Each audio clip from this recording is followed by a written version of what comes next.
Voice of Russia in London. My name's Brendan Cole. This is Telling It Like It Is, our weekly look at the stories making the headlines, as discussed by the broadcaster James Whale and the former Kremlin advisor Alexander Nekrassov. Welcome, gents. David Cameron seems to have made a U-turn, this time on Syria. There is a debate in the House of Commons today. There's been effectively a motion that will be put which basically says, let's have another debate in the House of Commons. I mean, what do you make of all this toing and froing, James, over the last few days, the developments on the conflict in Syria? Well, I'm actually glad that they've had to step back from the breach. It's ridiculous. We're looking for another argument. Now, is it because David Cameron thinks this will do his credibility some good? Because for some strange reason, politicians seem to think that if they have a war that they can be involved in, it'll make them look better. It most certainly did for Margaret Thatcher. It didn't for Tony Blair. It won't for David Cameron. There is absolutely no point in Britain. There is no stomach in Britain. The British people do not want us to go steaming into Syria or anywhere else, particularly as we don't know who has used chemical weapons. And considering that the rebels are made up of all sorts of people with no proper leadership, including Al-Qaeda supporters in there, why on earth have we suddenly become so concerned about supporting them? Surely what we should be doing is what Ban Ki-moon has said, in the words of John Lennon: we should be giving peace a chance. Well, it seemed about 24 hours ago, Alexander, that there was a clamour for some kind of action that would happen within a few days. And in fact, a Conservative MP I spoke to said that he was very concerned, in lieu of an interim report from chemical weapons inspectors, there certainly can be no informed debate in the House of Commons. Now it seems like there won't be any kind of action in a few days. Well, I think that David Cameron is gradually destroying his credibility himself. I think that the main reason why they decided to make a U-turn is because of, strangely enough, Ed Miliband. Because Ed Miliband warned the Tories that his party will be against it. I think the Lib Dems, some of the backbenchers, were saying, we're not going to go with this. And that was the only reason why they changed their policy, their position, and now saying, no, it's the first hearing. So they summoned Parliament from the summer break to tell them that you're not going to vote on anything this time, that you're going to vote on something next time, which already looks ridiculous. I think that this just shows that David Cameron is not a strong leader as he wants to be. Do you think William Hague is trying to make another vie for leadership? Because William Hague, the Foreign Secretary, has come out continually, very strongly in favour of action. He is known to have not wanted to continue in politics. People are saying he's thinking of getting out of politics. He has a very lucrative career as an after-dinner speaker. Do you think he actually is saying this now because he thinks this might be a way of getting himself elected as the next leader? I think that's the worst scenario that he worked out, because he has no chance after that. But do you think he wants it? Is that what he's up to? I think that he's just siding with the Americans. And the thing you must understand, James, probably you don't know this, but this so-called special relationship is about British politicians sucking up to America and doing whatever they tell them. That's the whole point of the special relationship. No, I'd never heard that before. It has to be said. That's good. Never ever heard that before. You come here to learn things, not Alexander, just to say do you see this as sucking up to America, though? There's worldwide condemnation of the images of the chemical weapons attack, or we're going to find out the extent to which chemical weapons were used, if any. But it's really in response to international outrage, and perhaps David Cameron, while he was on holiday, overplayed his hand a little bit. Not a little bit, a lot. And the problem is that, of course...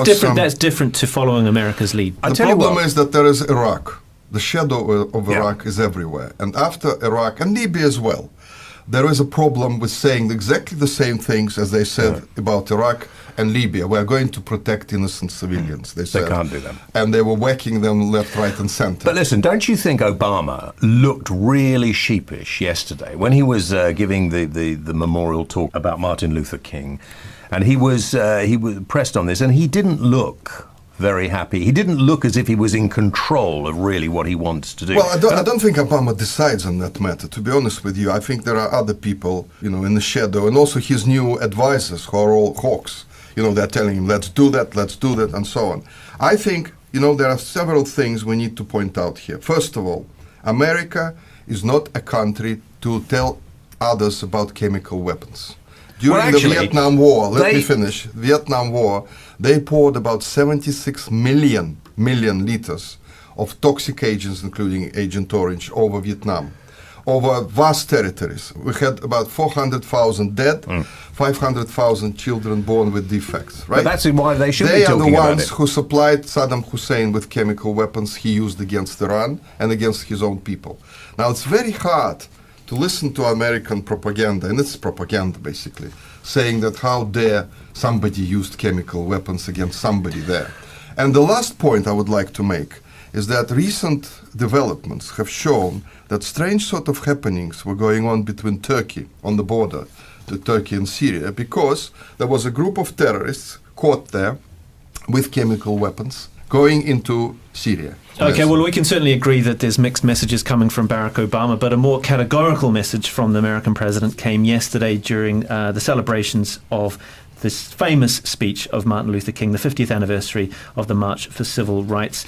What do you think Martin Luther King would have made of a black president, James Whale? What do you think? I think he'd been very happy about it. Whether or not he would have thought that Barack Obama has actually done enough to help equality in this world. And there are huge parts of this world where people still do not understand that the color of your skin just happens to be a problem of pigmentation and nothing more. There are still people all over the world who seem to feel that somebody's skin color depicts the sort of human being that they are.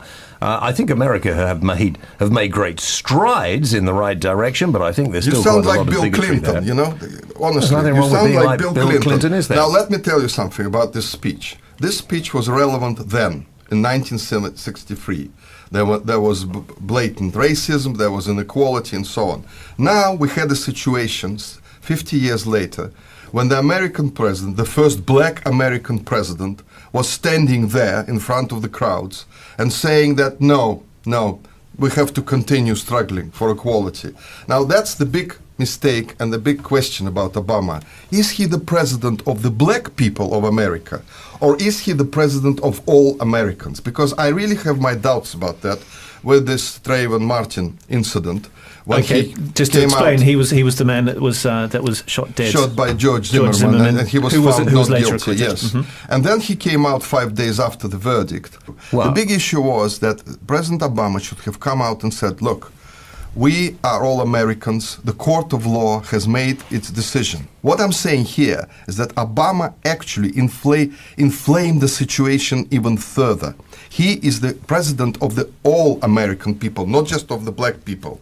So he has to look after everyone. You see, I think you're wrong. I think you're completely wrong. I think there's still quite a few issues in America about racism, and I think that is the problem. And I think that Obama being the president, I think Martin Luther King, to go back to your original point, would have been very happy to see a black American president of the United States. But I don't actually think Obama has done much to actually increase harmony with the two races in America. And I think the problem in America is, and it's not so much black on white, it's more Hispanic now.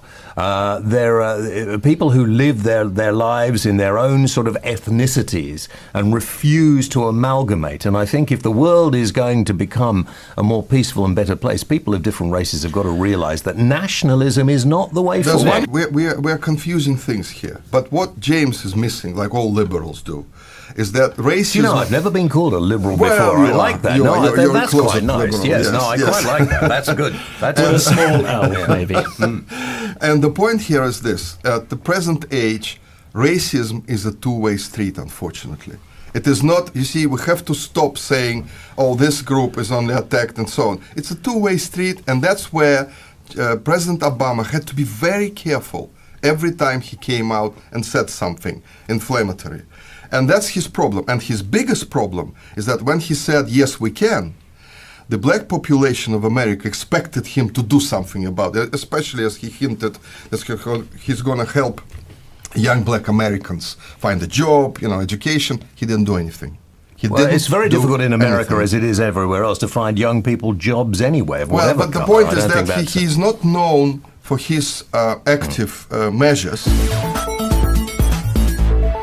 You're listening to The Voice of Russia in London with me, Brendan Cole. This is Telling It Like It Is, our weekly look at the stories making the news, as discussed by the broadcaster James Whale and the former Kremlin advisor Alexander Nekrassov. Okay, well, getting back to the racial issues in the United States, and certainly there was a feel-good factor on MLK Day and what Barack Obama said. I suppose that's at odds. I think we can agree with the case of George Zimmerman, who was acquitted in court. Also appearing in court, of course, is Bo Xilai. It was a soap opera. Was it a criminal trial? I mean, Bo Xilai is a former Politburo member, but did we learn anything more about China and the upper echelons of power after 5 days in court with Bo Xilai, or didn't we, Alexander? What do you think? I think it was a brilliant case because, first of all, it was stage managed from day one, from the first hour. And obviously, Bo Xilai knew that if he goes further than he's allowed to, there'll be problems for him. Now, in China, so that you know, all top government politicians, especially party bosses, they never go to jail. They never go to prison. They can be given, like his wife, Go Kulai, she was given, suspended death sentence. I mean, a weird sort of sentence. Does that mean life in prison? Well, she's under house arrest. And that's how it works out here. He'll probably be sentenced to 25 years. He'll be sitting at home writing his memoirs or something.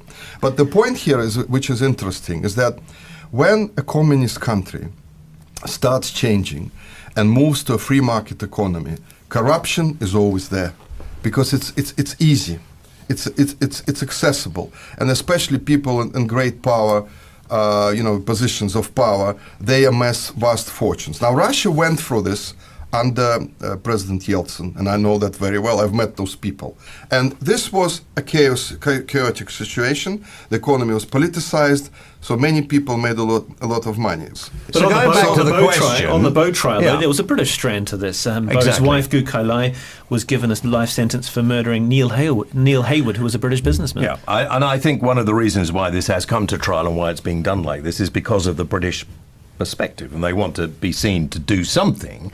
But I don't think we find it, as Alex says, I hate to agree with you, but it's a show trial. Well, you say it with a disagreement. I do, yeah, yes, but I do, because, you speak rubbish most of the time. But let's just go on from this. You can't say things like that to a former Kremlin advisor.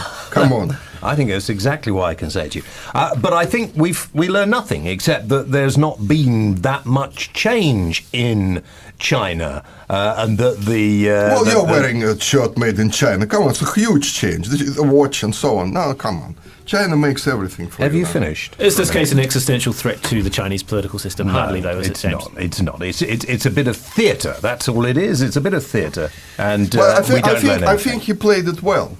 Bo Xilai. I think he made the trial exciting, and it was the first time ever that the public was actually allowed to hear what was said. Well, because before that, they're only allowed to hear what they want them to hear. It's not like allowing them to hear anything. They heard a lot this time, because unlike previous times, that nobody knew anything. It's a soap opera. It's a soap opera, and they're playing to a script. It was certainly courtroom theatre, I guess, as James said. But still, as regards street theatre, we had the Notting Hill Carnival last weekend, held in London. Long-suffering residents having to put up with banging drums. In fact, I used to be one of those long-suffering residents until I moved out of the area. Oh, good. Alexander, what do you think about this annual 14,000 police officers positioned around? This is an integral part of the fabric of London. This is a very important event, isn't it? Culture in it. Well, I think that this carnival, I've been to this carnival a couple of times because I was doing a film called From London with Love. Actually, London with Love? Yes, we had to call it. It was the Soviet times at the time. Yeah, but anyway, we went there with my camera crew and so on. And it was pathetic. All these people jumping, wearing strange costumes, which were probably recycled several times already, the stench of that strange food, and the drunks were everywhere. They were all drunk. And I don't understand why this street party should not be held somewhere else. Because the residents have been campaigning for years. They were saying, look, we've got nothing against the party as a party, but we'd really love to see it somewhere very far from us. And the mayor, remember Ken Livingston, probably your friend, Red Ken, he said, how dare you?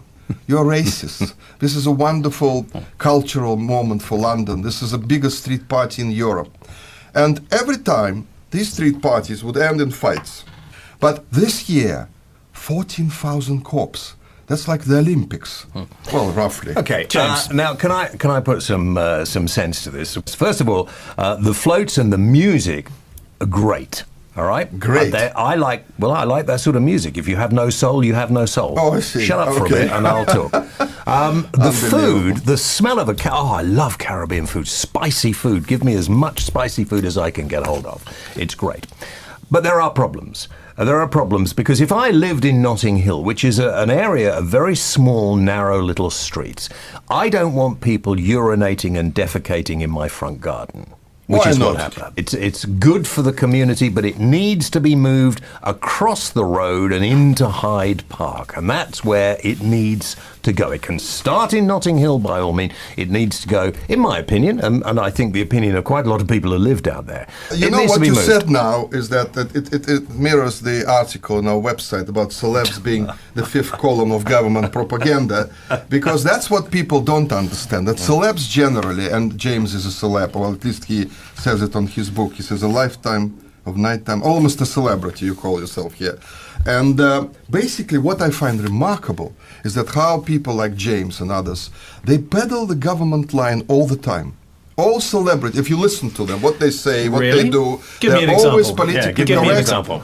Well, I can tell you that Cara, what's her name, supermodel who replaced... No. Now give me an example of me peddling the Well, government line. you just did it just No, I now, didn't. because the government policy is to promote Notting Hill Carnival, whatever it takes. I'm not interested in the government and a policy. multicultural diversity type of way. That's now what we're you were getting to saying. it. Now we're Let getting me to finish it. about You're the getting to the celebrity. fact that you're a Russian, let me and finish. you just cannot accept I grew people up from in England in the 60s. I saw the Beatles then play. you so, should be so slightly more forget it. understanding Now listen of to me. people of different So backgrounds all than you those are. celebrities, they're all pushing government propaganda in what way? You're they never talking actually rubbish. say anything Absolute rubbish. that would upset the government. But in Russia, you'd be surprised to know, celebrities have a go at government policy all the time. We have people like Yuri Makarevich or Shevkunov who just go and criticize Putin, criticize the Really? government, the policy, and so on, and nobody does anything to them, by the way. They and continue I to haven't perform. sat on the radio for years having a go at Tony Blair, And you have having your a Stephen go Fry at... going about, plugging government You see, propaganda you're doing everywhere. it again. What about Jamie Oliver? He's a celebrity, and is he peddling a government line, Oh, of James? When course, always. he says that foreign workers are the best workers, and in fact they make his empire I think we should great. all boycott his restaurants for that alone. Okay, James, what do you think? Well, I as a restaurateur on a small scale myself, my son and his wife have a restaurant. I think there is some validity in this. And it isn't a government line, because the government would seriously not want Jamie Oliver to say this. They had Jamie Oliver was one of the sort of darlings of government people. Tony Blair had him in and out of number 10 as often as he could get him in there. You may remember that he had this big campaign to improve school food, which sort of fell flat on its face. Yes. Not because of Jamie Oliver. Now, I've never met Jamie Oliver. I have no axe to grind with Jamie Oliver. But the reason it failed is because the government put him there as the same way they did this woman, Mary Portas. They put her there to save the high streets. And, of course, she came up with ideas which were ridiculous and nobody did anything anyway.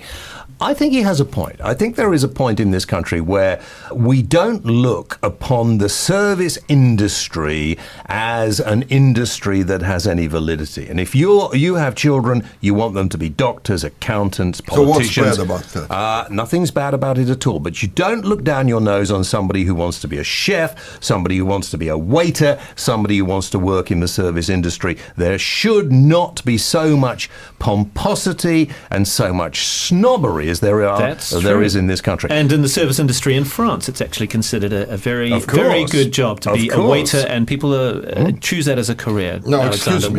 we should take a leaf The out of reason their why book. Jamie Oliver says that Eastern Europeans are better workers than the British is because he pays them less and they're more desperate for their ridiculous jobs. as well. Excuse me. Why that's don't you start speaking with some case. sort of sense behind it? Hold on. No, never mind. Hold on. Hang on. I'm not going to let you do this. No.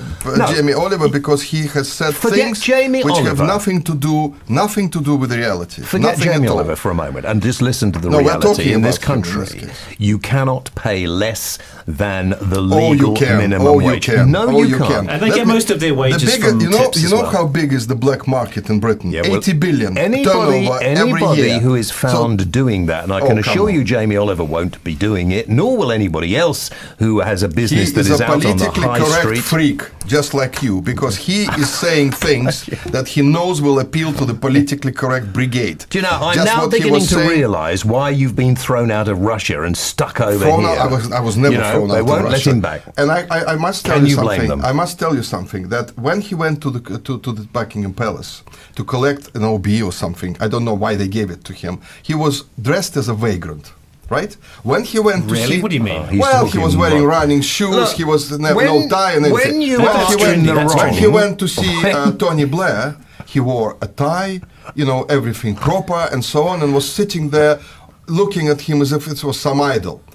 I don't like that. That is, you know, two-faced. When you are This is actually, two-faced. when you are faced with being caught out because you're talking rubbish, you shout. I've You noticed always that. say rubbish, but When- you cannot really say anything When properly Jamie in Oliver response. went to get his OBE, he was wearing the requisite No, he was dress. not. He no, was he was wearing not. the Just like Paul requisite McCartney, dress. who came in running Did you shoes. know that Jamie Oliver is the biggest selling author in English? Yes, I know. Biggest, I know. bigger selling than So than J.K. Rowling sold many books. So what?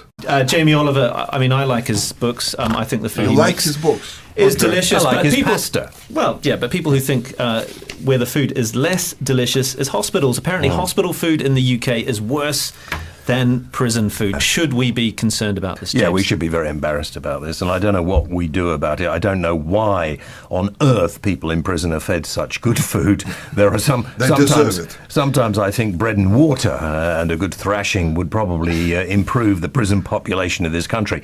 I'm not sure what we do, and there have been many people talking about celebrity chefs. James Martin, another celebrity chef, went in to try and sort out hospital food. He did a very good job, but then, of course, they're on tight budgets. They haven't got the money. And it seems ridiculous. If you've got somebody in hospital who's being treated, you're trying to get them better to get them out. If you're not feeding them proper, decent, good food, it's going to be even more costly, because you're not going to cure them as soon as you could. Food doesn't cure anyone. I think, of course, it does. I think what we need to do is look at how we fund hospital food. If you weren't in hospital, you'd have to pay for your own food, wouldn't you? So maybe here's a bit of radical thought for you. Maybe we actually need, when we're in hospital, to pay a certain amount towards our food. Well, did you know that it depended on the NHS trust? Some NHS trusts spent an average of £4 a day per patient. Others, in other parts of the country, £14 a day. But some of the pictures of the hospital food didn't even look like food, Alexander. It just looked like mush. Well, to be honest with you, I don't know any country in the world that has great food in their hospitals. I'll be honest. I'm not saying, you know, how bad it's here and there, but you know, the problem with an NHS is this: under Tony Blair, they quietly started to privatize it. Private contractors started building hospitals. All these NHS trusts are in debt up to their eyeballs. They have no money to pay for anything practically. They're cutting their services drastically. Now the Labour government is former Labour government and Labour ministers saying that Conservatives are going to privatize the NHS. I think they're right. They have to. Because what happened under Blair is that they have debts of tens of billions. This was basically a behind-the-scenes deal between Labour and those private contractors. I don't really see how they can get out of this mess. They and can't. we will see it getting worse. So because what we do... they're in debt. They're paying off all those debts, astronomical debts. They can't repay them. So the Conservatives will say, look, we have to hire private subcontractors. Well, they're not going to do that. They've they'll had do their this. fingers They'll burnt do by this. Tony Blair's idea and his Well, government. they'll do it. No, they can't afford to. I mean, they're in such disarray as far as having to pay back on this private-public partnership. It was a disaster. Maybe Tony Blair needs to be brought back and brought to account for why he made such appalling decisions. Well, that would be good. Yeah. That would be good. We were speaking about hospital food, but I would like to get another catering issue out there. Do we have to? More than have to, as many as 4,000 British pubs going out of business next year. That's unfortunate. The editors of the Good Pub Guide said that something like, that's almost 10% of the public houses in the UK forced to shut, and they're saying that it's because pubs are stuck in the 80s and complacently offering indifferent food. James, this is an integral part of British culture, the pub, isn't it? So we need to really try and save it. It's not well, it is, and I think I've said before, I was brought up in a pub. My parents had a pub less than a mile from where we're sitting at the moment. And life has changed. When pubs first came up, that was where you went there wasn't anywhere else. Now there's a lot more competition. You've got the coffee shops, you've got the restaurants, the wine bars and everything else. A traditional British pub, unless it is making a good food, unless it has something else going for it, is not going to survive. People don't pop into the pub and even if they do, if they pop into their local pub on the way home for a couple of pints, it is going to be very difficult for that publican to make a living, and that's why some of them are going you're out missing the main point. First of all, business. The supermarket chains have undermined pubs. They're selling a case of beer, which you have to pay the same amount for a pint in the pub, first of all. Secondly, pub chains, you know those big ones, Wetherspoons, they are just pushing them out of the market because they offer such cheap deals. They give you a pint free if you have this and that on that day. Well, that shows how little you understand about the pub trade. The third thing which you always have to understand, that sometimes the powers that be in governments like people not to gather together. Because they talk about things. They like them to sit in front of the box, watch trash, and drink this cheap lager. Because they are social Alexander, meetings. what about the push for a minimal alcohol pricing? That was to stop people buying cheap alcohol and doing exactly what you've just described. No, what it does, it allows the black market to move in at once. Every third cigarette in Britain is counterfeit. Every third one. Why? Because the excise tax is 75%. So Osborne is getting 75%. Can we get back to talking about the pubs for a moment? Listen, the problem with we're talking about booze as well. It's the same. All right, the problem with the pub is, there is a problem with supermarkets selling very cheap booze, but that isn't the problem with the pub. There were pubs, maybe 2 or 3 in every street, and now people live life differently. And people go to their pub. Trash on the box all the time. People go to the pub for a meal in the evenings. They go to meet their friends, have a few. The idea that you go into the pub and have a couple of pints on the way home from work has changed because those pubs didn't make enough money to keep going. Most of the pubs in Britain were owned by the breweries. They were tied to a brewery. So to all intents and purposes, they're part of a chain. So they could only sell beer from the brewery that they were tied to. Very few pubs were what you call freehold. And we have got some amazing pubs. In the country, in Britain, we've got some amazing pubs. Where the pubs have been closing to a great extent is where there is a lot of competition and where the pub hasn't kept up with the new traditions. And that's why they've closed. Pubs are better here than in Russia, aren't they, Alexander? And we need to save them. Well, in Russia there are many pubs. They're called the English pubs. So I think they're moving over there now because Irish pubs, English pubs, and no, in Russia they are very good now. Excellent. And on that note, we'll have to call time on this week's edition of Telling It Like It Is, our look at the week's stories as discussed by the broadcaster James Whale and the former Kremlin advisor Alexander Nekrassov. You're listening to The Voice of Russia in London with me, Brendan Cole.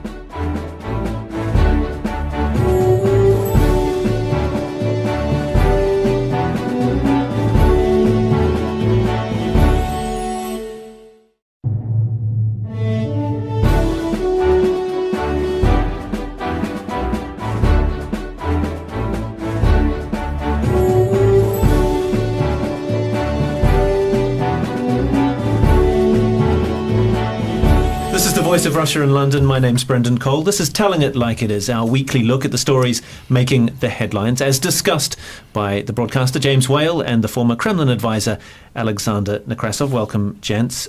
David Cameron seems to have made a U-turn, this time on Syria. There is a debate in the House of Commons today. There's been effectively a motion that would happen within a few days, and in fact a Conservative MP I spoke to said that he was very concerned. In lieu of an interim report from chemical weapons inspectors, there certainly can be no informed debate in the House of Commons. Now it seems like there won't be any kind of action in a few days. Well, I think that David Cameron is gradually destroying his credibility himself. I think that the main reason why they decided to make a U-turn is because of, strangely enough, Ed Miliband. Because Ed Miliband warned the Tories that his party will be against it. I think the Lib Dems, some of the backbenchers, were saying we're not going to go with this. And that was the only reason why they changed their policy, their position. And now there is no stomach in Britain. The British people do not want us to go steaming into Syria or anywhere else, particularly as we don't know who has used chemical weapons. And considering that the rebels are made up of all sorts of people with no proper leadership, including Al-Qaeda supporters in there, why on earth have we suddenly become so concerned about supporting them? Surely what we should be doing is what Ban Ki-moon has said, in the words of John Lennon: we should be giving peace a chance. Well, it seemed about 24 hours ago, Alexander, that there was a clamour for some kind of action. Saying, no, it's the first hearing. So they summoned Parliament from the summer break to tell them that you're not going to vote on anything this time, that you're going to vote on something next time, which already looks ridiculous. I think that this just shows that David Cameron is not a strong leader as he wants to be. Do you think William Hague is trying to make another vie for leadership? Because William Hague, the Foreign Secretary, has come out continually, very strongly in favour of action. He is known to have not wanted to continue in politics. People are saying he's thinking of getting out of politics. He has a very lucrative career as an after-dinner speaker. Do you put, which basically says, let's have another debate in the House of Commons? I mean, what do you make of all this toing and froing, James, over the last few days, the developments on the conflict in Syria? Well, I'm actually glad that they've had to step back from the breach. It's ridiculous. We're looking for another argument. Now, is it because David Cameron thinks this will do his credibility some good? Because for some strange reason, politicians seem to think that if they have a war that they can be involved in, it'll make them look better. It most certainly did for Margaret Thatcher. It didn't for Tony Blair. It won't for David Cameron. There is absolutely no point in Britain.